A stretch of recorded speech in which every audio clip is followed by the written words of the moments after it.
Happy Valentine's Day.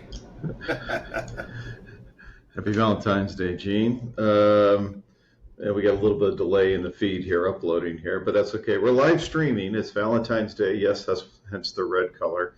But Yes. it's also So what are you doing with your loved one today and for Valentine's Day? Most of what I'm doing with my wife is tomorrow.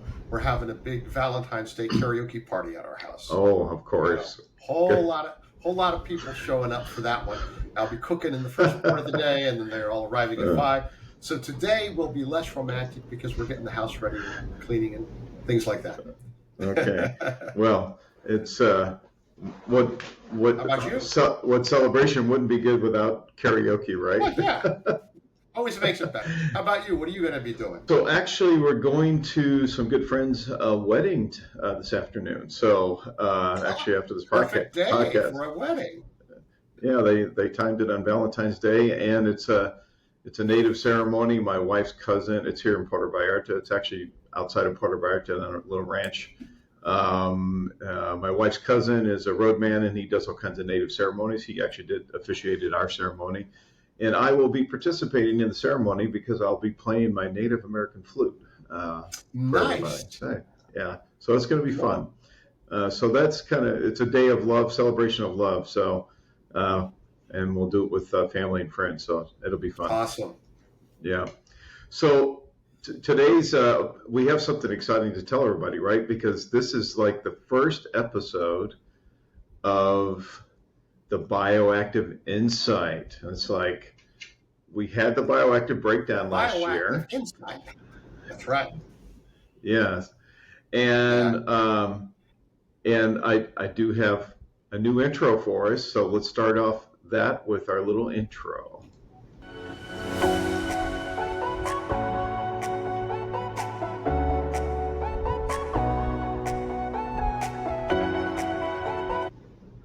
Nice. So, sorry, I didn't mean to do it again. If you played it once, it wasn't enough. You had to do it again. Okay, let's do it again.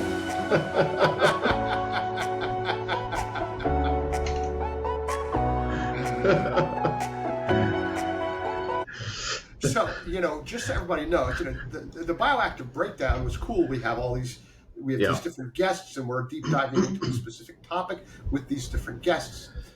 But this particular new one is more about us, really focusing on a particular issue and all of the different nutraceuticals that might be beneficial for that particular issue. And so this is geared toward, anybody can listen to it. When I say anybody, it can be any member of the public. It doesn't have to be somebody involved in the supplement industry, just somebody interested in learning about supplements. Exactly. And look, it's still the Bioactive Nexus podcast. That's our brand. But we have 2 series, and as Gene's already mentioned, and the Bioactive Breakdown you may have already seen, and that's really gets deep dive on the science and probably better suited for industry professionals. And the Bioactive Insight, which we were already doing episodes that were geared towards consumers in the past, like episode 8 on why take supplements. That's good knowledge for everybody. So now it'll be more organized in a format. Once a month, we'll do one of each. And because the goal for Gene and I is to take this more mainstream, especially with the Bioactive Insight, and reaching more end consumers of supplements and really educating people about the science on supplements, because not a lot of good information and a lot of misinformation out there and a lot of hype. So we cut through all that. That's right. That's right. So Today, of course, we're going to talk about heart health. And of course, the heart. This is Valentine's Day. It's all about matters of the heart. But we're going to expand that to the emotional, not just beyond the emotional, into the physical matters of the heart. Yes. So we would be remiss, Gene, if we didn't talk about the love hormones, right? The love hormones. Yes. When I think of the love hormones, the first one I think of is oxytocin. That's right. That closeness hormone. That's when you're touching and you do this. It's that hormone that makes you feel close. But, there's others that play roles and could be described as love-related hormones, right? Yep, there is. And when we think of what we would call the attraction hormones, you have dopamine, right. adrenaline, noradrenaline, and serotonin. Serotonin, that's right. That's right. So let us not forget vasopressin. No, let's not forget that either. And of course, I think of the tragic love story of Romeo and Juliet, and actually, when people who are in love, they found that their serotonin levels are really low, and so these lower levels may lead to anxiety and obsession. So, there's always about chemistry, right? Hence the tragic nature of the Romeo and Juliet story. Yeah. Not to mention that they were kids, So they were, and they had all their hormones going as youngsters do, whatever. I don't know. I bought, of course, I buy roses. I'll just share something with everybody. Since my wife and I got married on November 27th, 2021, every month on our anniversary date, I buy her flowers. Nice. For 3+ years now, every month. So, but on Valentine's Day and on December, because it's her birthday, then she gets an extra set of flowers. Very nice. And not in an effort to one-up you, but every week when I go grocery shopping, I buy my wife flowers from the store. I do. Good for you. Okay, so we know a little bit about love, guys. We're older than probably some of our audience here, so we know how to do it right, guys. That's right. Take a lesson from the experts. There you go. So let's jump into it, man. So let's talk about some statistics about cardiovascular disease, because unfortunately, this still remains the leading cause of death globally. Mm-hmm. Yeah. And go ahead. I was just going to say, you have, when you think, you say, what does that mean, the leading cause of death? Well, if you look at it, cardiovascular disease, you've got about somewhere around 225 per 100,000 people are experiencing, basically death from cardiovascular disease. Yeah. It's a huge issue. It's an enormous issue. Yeah, and there was a recent study in PubMed that research that did a statistical analysis. And statistical analysis, you could take them with a grain of salt, but from 2025 to 2050, they're talking about that cardiovascular disease prevalence and mortality is probably going to increase, because proactive strategies, yes, there are better ways to treat, and this is probably what's going to reduce that sort of thing. But in terms of being proactive, and there's not really going to be any statistically significant changes, which is unfortunate thinking about it, which means we really need to change our lifestyles, right? We do, which is a great segue into the topic of this particular bioactive insight. That's right. So how can you do that? So Gene and I are going to quickly, or as much time as we need, run through the typical ingredients you may have heard for heart health and give you kind of the updates on the latest research there.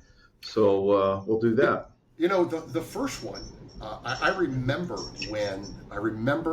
back in, I think it was the 80s, when it started becoming a big deal and people were hearing about fish oils and omega-3 fatty acids. Right. We're talking about, what they then called Eskimos, now we call Inuit, how those people were eating, whale blubber and all this saturated fat and things that should be giving them heart disease, and that they had a much lower rate of it. And they found out that their diet was very rich in these omega-3 fatty acids.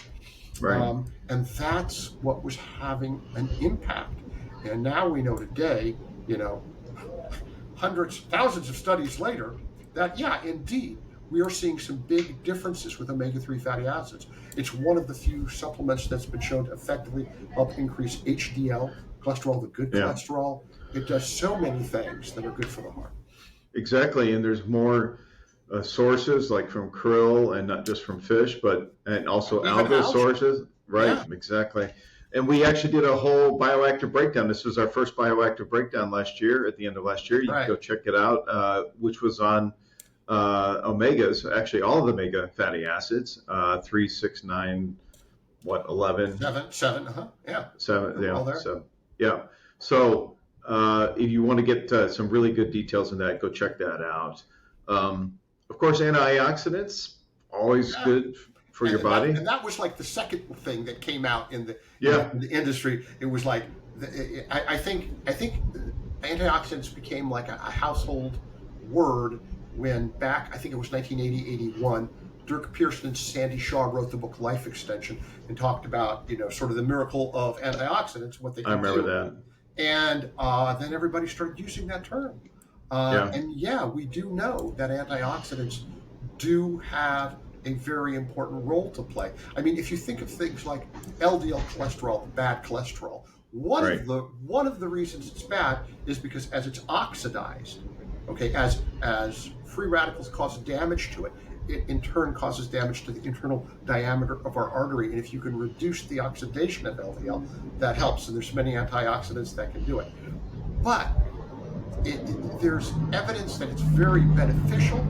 But but there's also some evidence that very high doses may not be. Although part of that may have to do with if you take a whole lot of a certain antioxidant without having other accompanying antioxidants with it, you have a problem. And the reason for that, for our listeners, is you take one antioxidant and it does something called reduces. It reduces that bad free radical, that bad oxidative factor into a less harmful one. Yeah. Okay. Then another antioxidant comes along and reduces it to a less harmful one, and so forth and so on. And so if you have a series of them, you do better. But if all you do is focus on one, then you reduce it to a less harmful one, but you get a whole lot of that. That can be a problem. Yeah, and I think the takeaway there is use a variety. Exactly. And I think that's why I've actually seen some research studies, actually long-term epidemiological studies, where actually in the Mediterranean diet, which is rich in fruits and vegetables and olive oil, right? These different things. Good example. Is a good way to think about it, because it's always about balance, right, Gene? Too much of anything is probably not good for you. I mean, you can eat a lot of chocolate. We'll talk about it as one of the ingredients here, but probably too much chocolate is not good for you. So, but yeah, that's one reason that diet, nutrition, and a balanced diet is really, really important. Exactly. And I think one of the herbs that is arguably the most well known, maybe not the most, but maybe the most well known in our industry, is turmeric. It's been for a long, long time. You see it; it's been trending. We often see it in terms of its anti-inflammatory properties, but it's a great antioxidant as well. And the active compounds in there are the curcuminoids, and often just collectively called curcumin. But they have some wonderful properties. A lot of research. Now, the one issue about turmeric is that those curcuminoids have very poor bioavailability.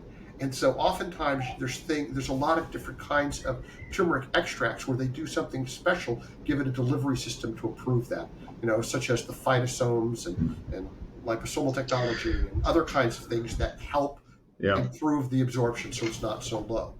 And turmeric, for those that don't know, is a traditional herb or botanical from Ayurvedic medicine, Indian medicine. And of course, ashwagandha is probably the most well-known for stress and that sort of thing. But there's also some heart benefits there too, because it affects stress. Stress affects cardiovascular disease.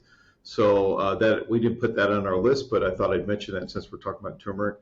Bioavailability, like you said, is a huge issue here. Yeah, it is. And finding the right supplement for, that has a bioavailable amount. There's different ingredients out there of turmeric. They have different percentages of curcuminoids, which are the active components. That's right. So you have to really be careful and do your research on not just buying a generic turmeric supplement. It's probably not going to deliver the benefit for you. Yeah, don't do the generic one. Don't do the generic one. And I'm going to let you talk about the next one, Gene, since that's Nutriland's in their area of expertise. So, and you?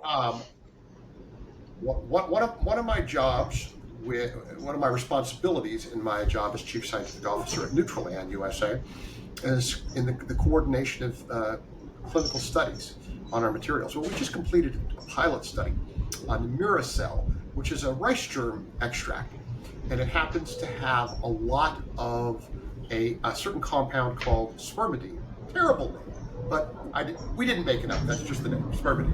And in the study that was done, we found some really, really interesting things.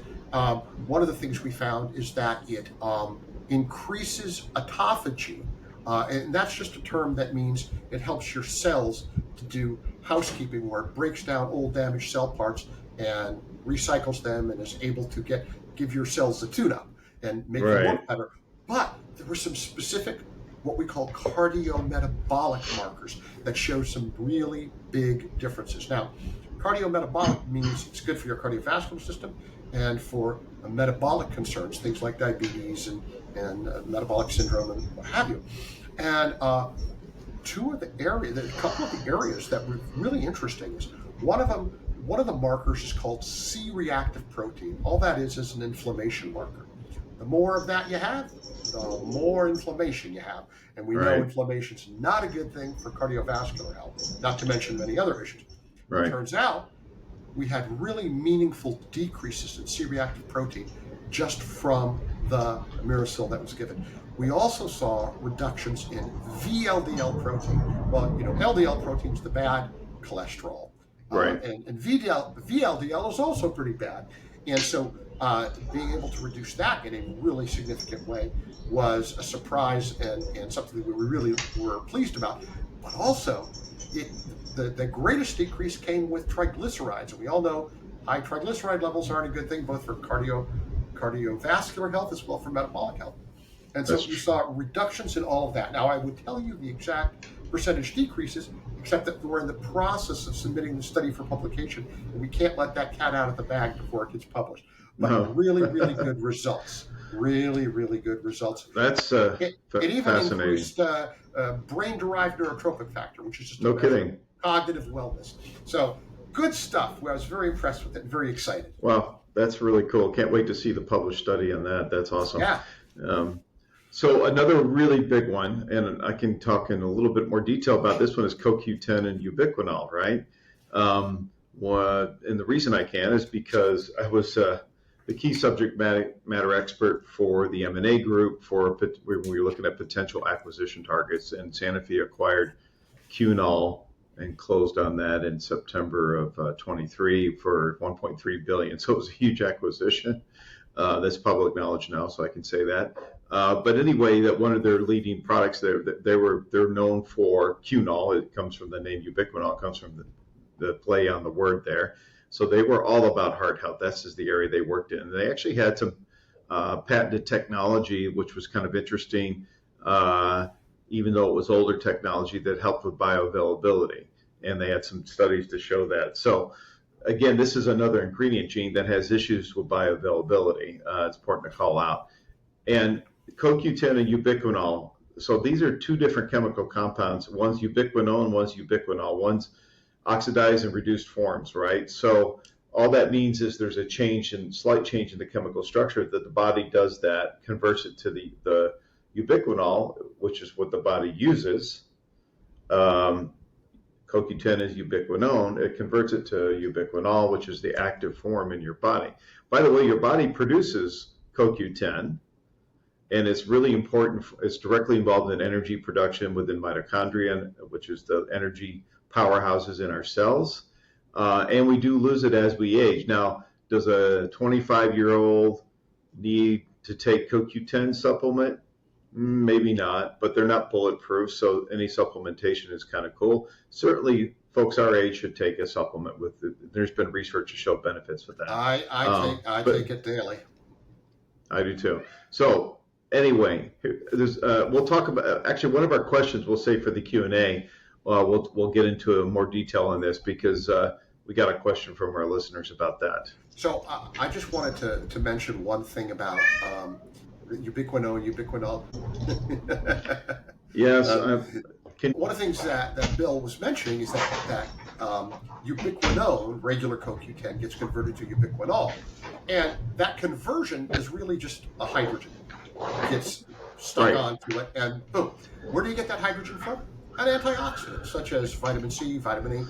If you have an antioxidant like C and E with your ubiquinol, that'll actually facilitate the conversion. Or you can just take ubiquinol that's already converted. So either way can work. Just wanted to mention that. Yep, very good. So let's jump into our next one, folic acid or vitamin B9. Actually, it's an important vitamin.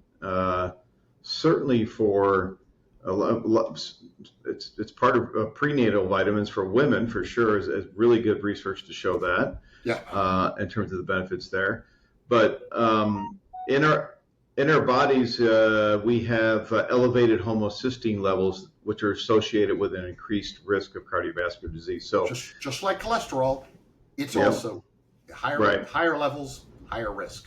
Exactly. And stress can cause that too, is related to that. So those homocysteine levels, which cysteine is it's an amino acid, right? I'm trying to describe the exact structure there, but it's not important. Yeah, you don't need to. But anyway, it's elevated when we have it increases our risk for cardiovascular disease. So folic acid supplementation has been shown to lower homocysteine levels, which obviously can help with protection of the heart. Yeah. And I would be remiss if I didn't mention this. It turns out that there's an active form of what's folic acid is. It's called methylfolate, because our body doesn't make folic acid. Folic acid is a synthetic source of folate, that particular B vitamin. And it works quite well, unless you're one of the, say, 20 to 40% of the population who has a genetic inability to convert folic acid into methylfolate. In that case, you're better off just taking the methylfolate. And if you don't know if you're one of those people, there's actually a test you can take with your doctor to find out, or you can just take methylfolate and don't worry about it. But that's something to keep in mind if you're taking it. If you want to make sure you're getting the right effects, I recommend using methylfolate. Yep, I do too. Magnesium, Gene. Tell us about that. Sure. Magnesium is used for so many things in the body. One of the things that it's used for is people often think of it as a natural muscle relaxer. And what it does is you have, if you were to flex your muscle, in order to flex it, you need calcium ions. In order to relax it, you need magnesium. And that's how it's a muscle relaxer per se.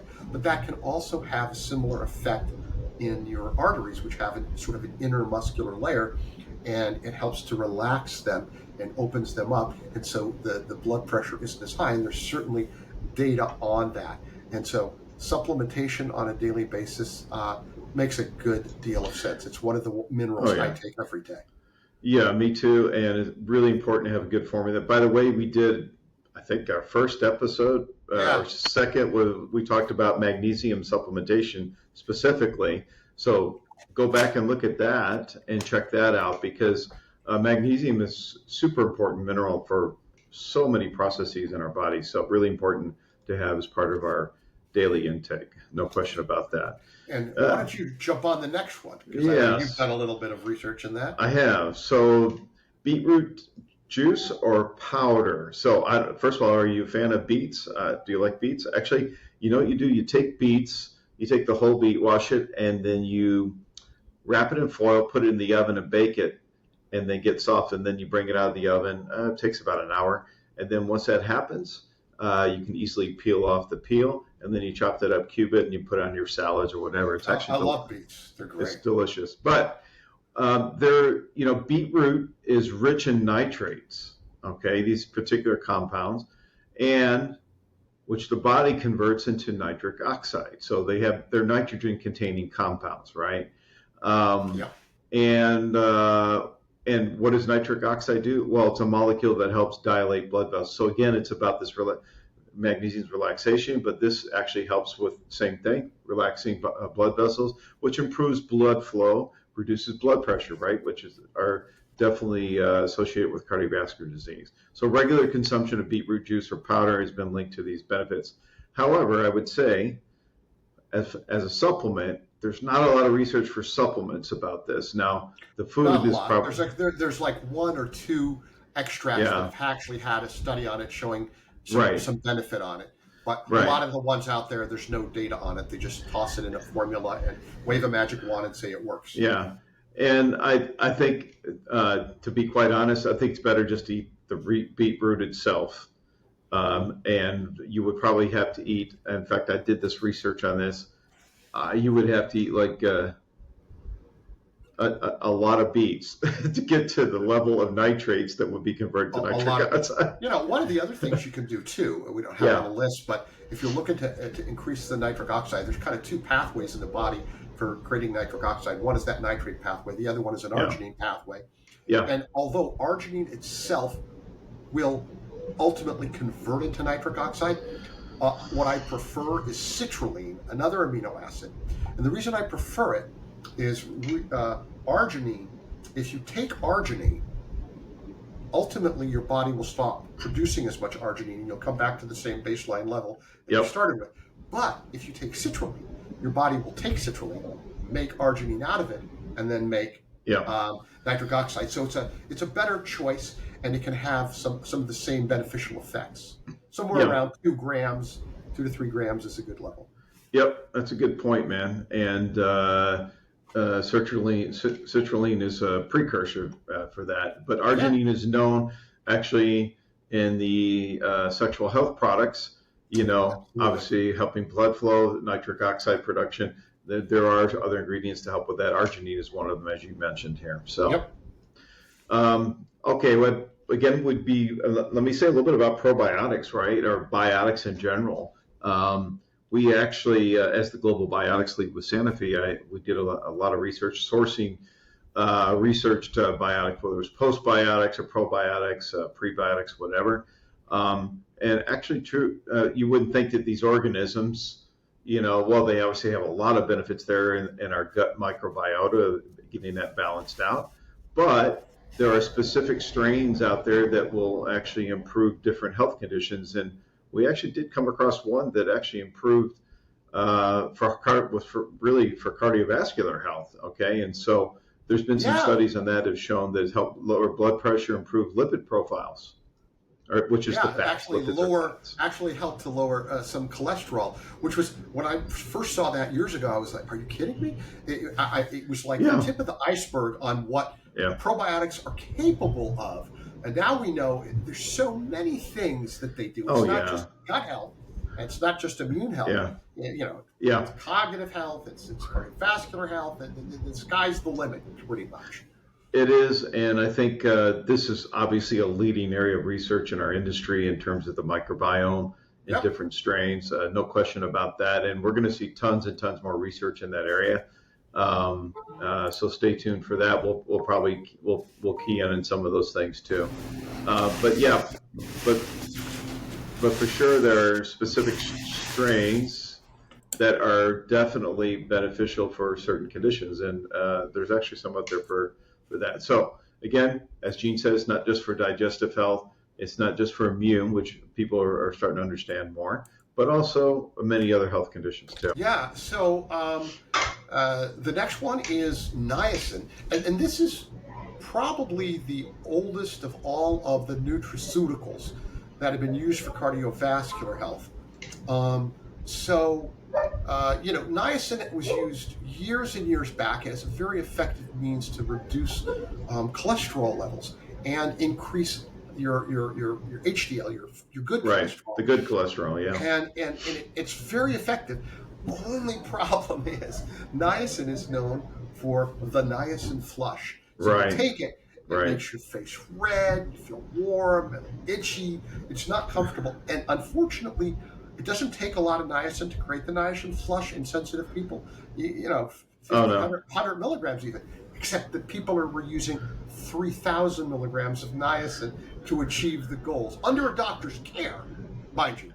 But they were using that, and it works. It absolutely works. And actually, the flush has been associated with the certain form of niacin. There's different forms. Well, there's niacinamide, there's Right. inositol hexanicotinate, but niacinamide itself doesn't have the same cholesterol lowering benefits, although inositol Yeah. hexanicotinate, which doesn't have a flush, does have some of those Yeah. benefits. It's an important call out there, man. Yeah. Yeah, it's a good call out. Yeah.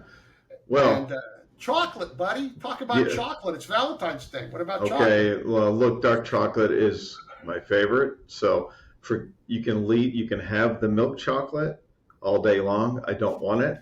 I'm right there with you. Give me the dark chocolate because milk chocolate. Yeah, gross. I'm sorry. My wife loves the milk chocolate. It's her favorite. Yeah, so does my wife. I don't know why. I love the dark chocolate. They don't. I guess but maybe that's because the flavonoids or flavonols that are in dark chocolate, there's more of them. So like you've seen that 60% cacao, 72% cacao, which means there's more of those flavonols in there and those components which give it a bitter, makes it more bitter. If you taste the cacao by itself, it's very bitter, I like a little bit of bitter. Yeah, and I like the dark chocolate with that. With the sweet spot for me is 72%. I like that. I've had 90%. That's perfect. It's a little. Yeah, it's a little too much. Yeah, but anyway, everybody knows. So everybody's going to be having a lot of chocolate today. And I don't know what the study. I just saw some stats today about the amount of chocolate that's consumed today as a candy, other than Halloween and Christmas time, I guess. But anyway, there's been the cocoa flavanols in dark chocolate have been studied for the potential to improve heart health, and they reduce blood pressure, improve vascular functions. Now, we already talked about antioxidants, so these are different types of antioxidant molecules. But anyway, the only problem with dark chocolate is you need to consume it in moderation because it has sugar. Now, you can get sugar-free versions of dark chocolate now, so this is good. But you even want to consume that in moderation, especially if it's made with sugar alcohols. There's too much of that, and you're going to end up in the bathroom. It's not going to be a romantic situation. Yes, that won't be very romantic. Yeah, no kidding. And actually, I'll take this next one, garlic, because I did tons of research on this, going way back, 25 years ago, with Centrum garlic. It was one of the products that we launched with Centrum brand, and actually, I remember we worked with some scientists, researchers in Germany, who have been doing research in this for decades. So there is so much research on the benefits of garlic out there. And again, associated with reductions in blood pressure and cholesterol levels. And as a chef, I love garlic and just about everything. So I do too. I love garlic. You know what one of my favorite things to do is? I take garlic, slice it up, not too thin, toss it in a wok with some olive oil. Yeah. All it takes is about 10, 15 seconds. Then put in a whole bunch of spinach and just whip that up. And within seconds, it's ready. Take it off. Finish it with a little salt and pepper. Fantastic. Yep. I've done that one too, man. That's a good way to go. And I use garlic on a daily basis in a capsule, in a standardized capsule. And I once had somebody ask me, "Isn't that kind of old school?" And I was like, "Yeah, you know what? It may be old school, but the research on it is really solid. There's a lot of new stuff that's out that doesn't have the research that garlic has. So why would I use that when I could use something that has a ton of research to support it?" Yeah. It was, the garlic brand was a real popular brand. This been around for decades, actually. Oh yeah, absolutely. But anyway, there's some real research in that. So it's I love it in cooking, and certainly a supplement doesn't hurt. Exactly. So vitamin D. All right, I want to jump into vitamin D for a moment. So vitamin D seems like, at one time the only thing we knew about vitamin D was it helped absorb calcium. Absorb calcium, and therefore it was good for bones. And then we said, oh, look at this. There's vitamin D receptors like everywhere in the body. It must be doing something else. And then it seemed like every week there were new studies on vitamin D and all of the many things that it does. And we now know that there is some research that suggests that vitamin D has some value in reducing risk of some cardiovascular events. Now, for example, if you're a person who doesn't have heart failure, but you consume at least 800 IUs a day, it can help reduce the risk of developing heart failure. We know that there's research in a bunch of different studies ranging from 1,400 IUs to 50,000 IUs a week that using that resulted in some modest improvements in total cholesterol, triglycerides, HDL cholesterol, etc. And we know that there's even been research on people who had strokes using at least 600 IUs daily, helping to improve, post-stroke fatigue. So there is some data out there on it. It may not be the first thing you think about when you think about cardiovascular health, but given all the things that it does, it makes a good sense to use it, and there are some benefits to be had from a cardiovascular perspective. Yeah, there is. And I guess a lot of people probably are familiar with fiber supplements, something like Metamucil or something like that, sure, which has a psyllium, which is a soluble fiber. It dissolves in water, and you drink it, and it is actually shown to lower LDL cholesterol levels, which is the bad cholesterol, and support, and of course indirectly that supports cardiovascular health because you want to have your your cholesterol levels all balanced out there.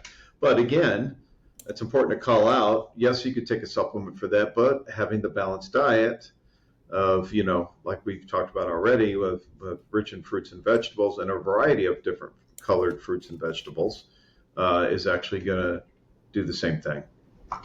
Absolutely. So our next one is green tea. Love it. And green tea extract has been used for a number of different things. One of its most celebrated uses, especially some years back, was for helping to reduce body fat and lose weight. They were using special extracts of green tea, particularly in combination with caffeine and some other stuff, and finding some pretty good results. But really, there's some really interesting research on it in helping to improve the function of your blood vessels and helping to reduce cholesterol. And it's one of my, I actually enjoy green tea. I actually like black tea better, but I do enjoy green tea. And I probably have it 2 to 3 times a week. And then whenever my son and I go out for sushi, we always order a pot of green tea. Like jasmine green tea combo. I was just going to say that. When I go out for sushi, I get a pot of green tea. Yeah. And that's a great cardiovascular meal, right? It is. Fish with the omegas and the green tea. Yeah, the omegas actually, I don't know what it is. You know how, like there's digestives that you go, like in some fancy restaurants, they give you these little liquors or whatever. For me, something about having sushi with the green tea goes really well together. It really works. It's fantastic. It goes really well. But yeah, you're right about that. Definitely green tea is that's been around for thousands of years now. and I just want to take a moment before we jump into our next section just to say, look, Bill and I just kind of scratched the surface here when it comes to nutraceuticals for cardiovascular health. There's so many other ones that have research on them. We just kind of hit on some of the some of the main points. But if you sit down and gave us 10 minutes, we could probably come up with easily as many as we already covered and then some. So if we haven't mentioned it, it doesn't mean that it's not valuable. That's right. And again, I think it's something I tell everybody all the time, Gene, you probably do the same, is that, look, there's no miracle pill for this, right? And it's not as simple black and white as it is in terms of the science here. It's multiple things. There's multiple variables. There's multiple variables within you as the consumer of these products. But overall, there's enough evidence and a lot of things we talked about today to warrant their benefit and make it part of your daily regimen for sure. Absolutely. So let's jump into our next section, which is about the role of diet and exercise in heart health. So, okay, this is important. And now for diet, we did a whole episode on this, episode 8. Please go back and watch that on why take supplements. Okay.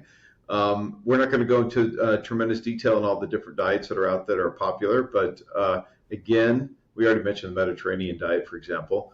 Sure. Which emphasizes fruits, vegetables, whole grains, lean proteins, and healthy fats, right? Which there's epidemiological evidence to show that type of diet, which I happen to enjoy, actually, all the foods in that category. Me too. Is actually good for you overall, just long-term for good health, and of course, we already mentioned dark chocolate, flavonoid-rich foods, again, like berries. And it's also important to have different colored vegetables. I always, when I'm preparing, because I'm also a chef, when I'm cooking meals for the family at home, I'm always looking to try to get a mixture of colors to get different types of. So who better to be a chef than a chemist, right, Gene? Chemist, a nutritionist, absolutely. I think we make good chefs. There we go. And then, of course, you want to talk about, well, we can talk about exercise, but I think everybody knows that a regular routine of moderate intensity aerobic exercise is clearly the American Heart Association's recommendations. That stands today. 150 minutes per week. It's not a lot of time, actually. If you divide it up, that's like for 5 days a week. It's like 30 minutes a day, and it could be as simple as doing some brisk walking, even. Something like that. If you do nothing else, do that. Yeah, exactly. And so I was in the gym yesterday, and I do probably 10 minutes on the elliptical before I get into my weight routine, and then I've got some other core routine things like. Killer thing is to do mountain climbers. Do you know what those are? No.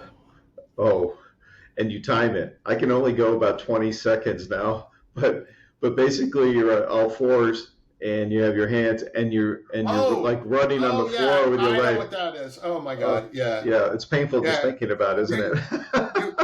you guys, for those of you who don't know Bill personally and see him in public, Bill's a pretty strong guy. He could break me like a twig, but he's my buddy, so he's not going to do that. No. I'm getting stronger too. I'm in my phase 3 training, actually. I'm getting ready for next Supply Side West for the push-up challenge. For the push-up challenge? You still did pretty darn well. I did pretty well. You still beat anybody in your category. So well, you know what? I've already beat my personal best on that from the performance in October. So I'm already past that. Actually, well past that. So I'm impressed. Doing those mountain climbers too. So guys, you got to eat right. And we just talked about all things for supplements and exercise. Regular exercise is important. Try at least 3 days a week is really important. At least, yeah. And by the way, Bill, we know diet is important. We know exercise is important. And then there's one area that you're particularly well informed about, and that would be, let's call it the sort of meditation stress reduction area. Yes. So, you want to just give us a little bit on how meditation can impact us. Absolutely. And folks, I've been doing meditation for many, many years, for decades, literally. I've taught meditation.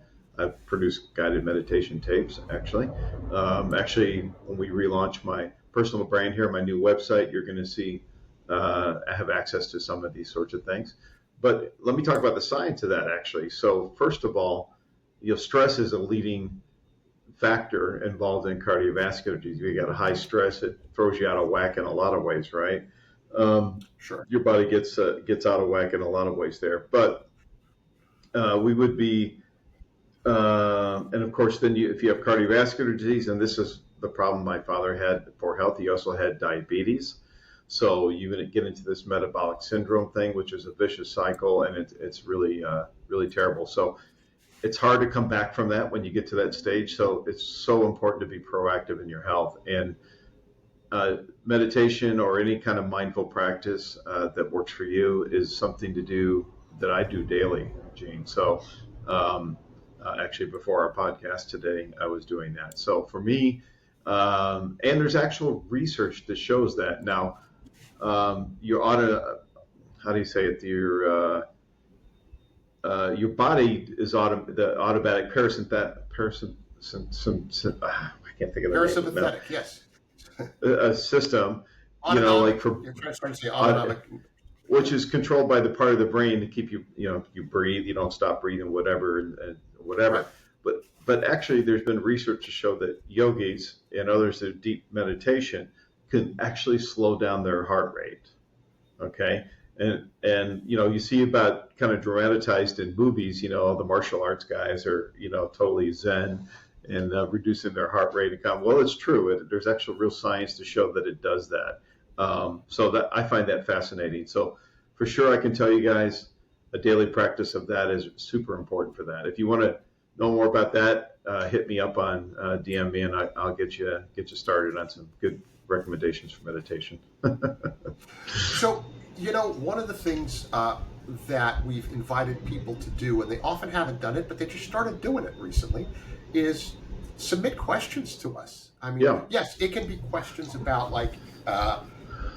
the topic that we're going to talk about. We love that. If you know the topic we're going to talk about, and you want to ask us some questions about that in advance that we can address during the show. But even if it's something that's not what we're talking about, you just want to know, feel free to ask, and we'll do our best to provide you with some answers.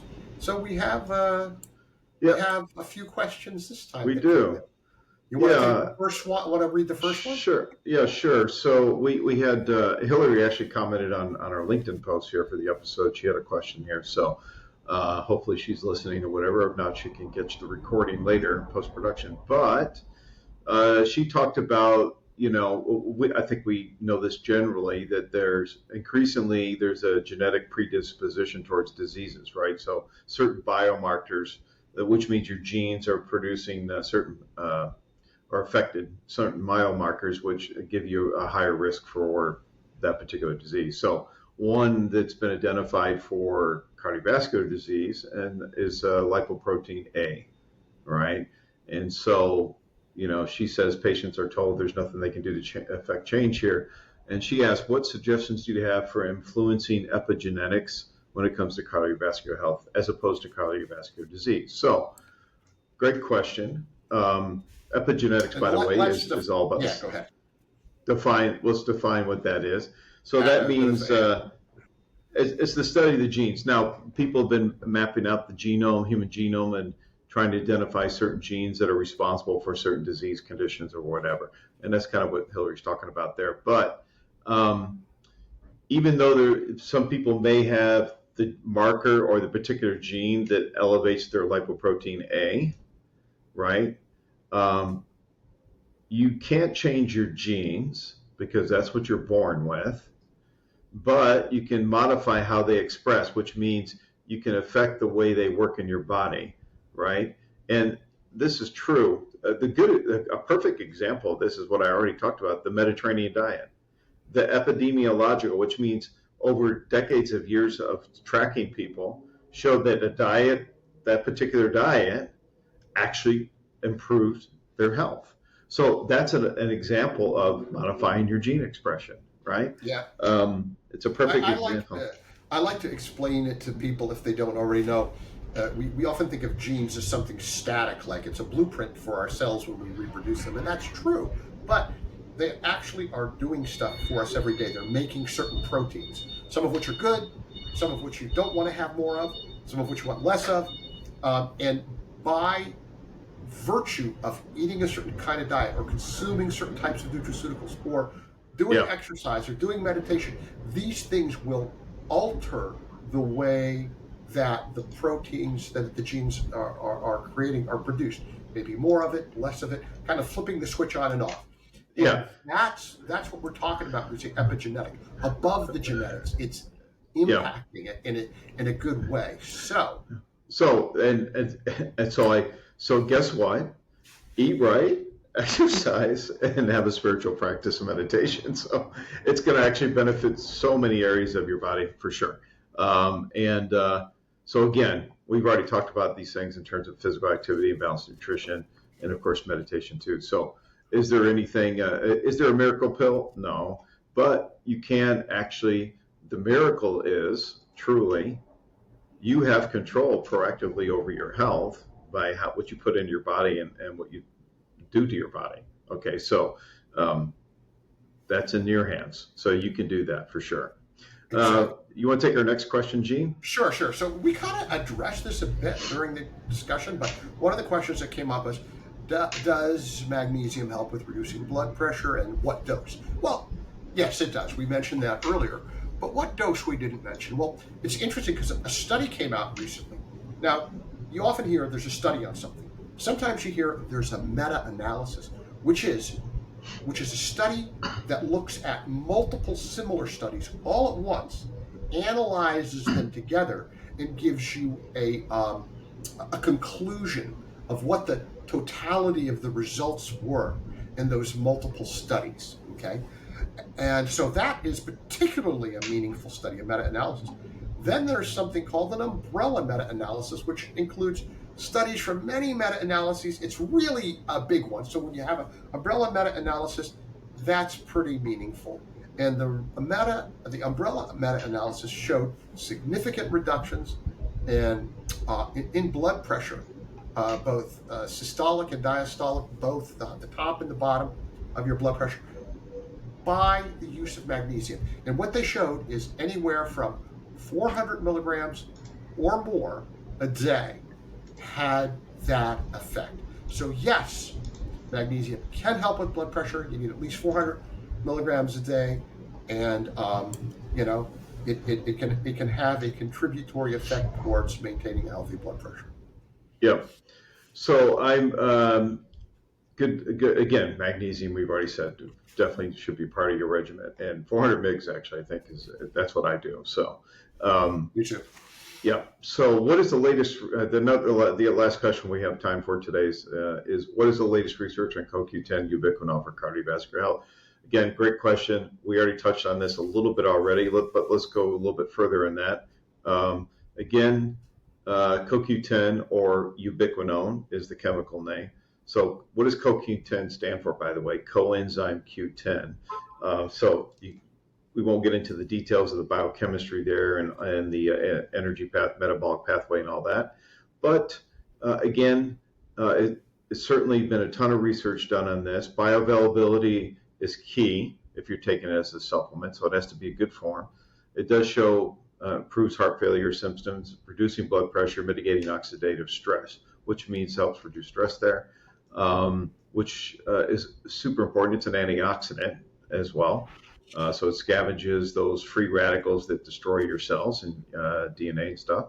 But I want to call out this, and I know, Gene, this is a hot topic for you as well, is about because there's two forms, your body converts CoQ10 or ubiquinone to ubiquinol, which is the active form. So your body knows how to do that already. So if you're taking CoQ10, which is ubiquinone, your body can convert that. But one study showed recently that it wasn't so much the form of the ubiquinone or ubiquinol, but it was actually the way it was delivered to the body. So again, and this was kind of pans out with what my experience is, that the correct dosage form to deliver the best bioavailability, and having some clinical research on that is really something to look for when you're looking for that as an ingredient in your supplement product. Yeah, and I've also seen some older research showing that oftentimes the soft gel was, and it's not always a soft gel that's preferred, but the soft gel actually delivered, it had better bioavailability than a standard capsule, probably because there was fat present and it seemed to work better with the absorption because of the fat oils present. And so even if you consume a meal that has some fat or oils in it and you have your CoQ10 with that, you're likely to absorb it better. No, and it's important to say that, but anyway, there's tons of research. So take a CoQ10 supplement of some sort, I think is really important. But I also think it's important to call out that there's been some research for, like I said before, your levels decrease with age, like many of the biomarkers in our body. Okay, everything does. So we have less and less of that, melatonin, testosterone, whatever, all the hormones change. With age. It's just part of the aging process. But there's actually, so I try to take the ubiquinol form versus the CoQ10 form because there's actually research that supports for older folks, it's actually easily, more readily bioavailable and absorbed there. So anyway, important to call that out. Very good. Yep. So shall we summarize? We shall. And so that was today's our first episode of what we're calling the Bioactive Insight. Now, actually, I should call out, Gene, that folks should go to our website now. I've updated it there, showing the two different series. And I've actually segregated our episodes so it makes it easier for our listeners to find the ones that are more technical, that would be like for industry professionals, and the other ones that would fall under the Bioactive Insight category. But formally, going forward, we're going to call this the Bioactive Insight for these shows that we do. But again, it's important to have a comprehensive approach to heart health. It's there's no miracle pill. Actually, you want it. Yeah, and so you want to do, just as we were talking about earlier, you want to do the right kind of diet, the right kind of exercise, the right kind of stress management techniques like meditation, and of course, the right kind of supplements. Use a combination of those things and you're going to get much, much better results. It's going to have that epigenetic impact, which is going to result in an overall greater effect in being healthy in general and specifically for cardiovascular health. Now, one of the things we want to keep in mind is sort of let's call it a call to action. When you start making changes, it's always good to involve your healthcare professional in that. So it's not that your doctor's going to go, well, no, don't eat a healthier diet, But there's times when you may say, I'm going to make these dramatic changes. I'm going to start doing all this exercise and all. And they might want to know what you're doing so that if you're on some medications, maybe they might want to make some adjustments, or they might want to make some recommendations like start out slower with the exercise and build up. So involve your healthcare professional in what your plans are. Don't just do it in a vacuum. And exactly. And it's not a sprint, guys. It's a marathon. It's a marathon. So, our society wants the quick fix, the miracle pill, everything done overnight, losing weight, taking care of our health proactively. This is a lifelong commitment. And it doesn't matter when you start. It's just important to start. And you take small steps, work into it. I'll just close with a personal story, actually. Years ago, decades ago, before I really got into this industry and that, I was severely overweight, obese. And I started out swimming first. I could barely swim a lap or two in the pool, okay? And but I slowly increased that, took the weight off. I've never been back to that weight again, thank God, because I've definitely committed my life. This was back in my 20s or whatever, or late 20s, I committed to doing this. But I'm actually in better shape than I was then, today. But for sure, so that's why I say that is that you can do it. You take the small steps, find the type of exercise that works for you. We've already given you the guidance on how to get started. And, Gene, that wasn't too long before I was swimming a mile I wasn't even out of breath, not stopping, Nice. And then I got into spin, and I still spin today. I got a spin bike right here in my office, okay? So I do it on a regular basis. So again, it's all about a lifetime commitment of that, and just get started if you're not doing it. You want to improve it. Don't beat yourself up on it. It's just go meditate. And it's like, it doesn't matter. If you don't do as well one day of what you thought you wanted to do, it's okay. Everything's okay. So you just got to keep going with that. Anyway.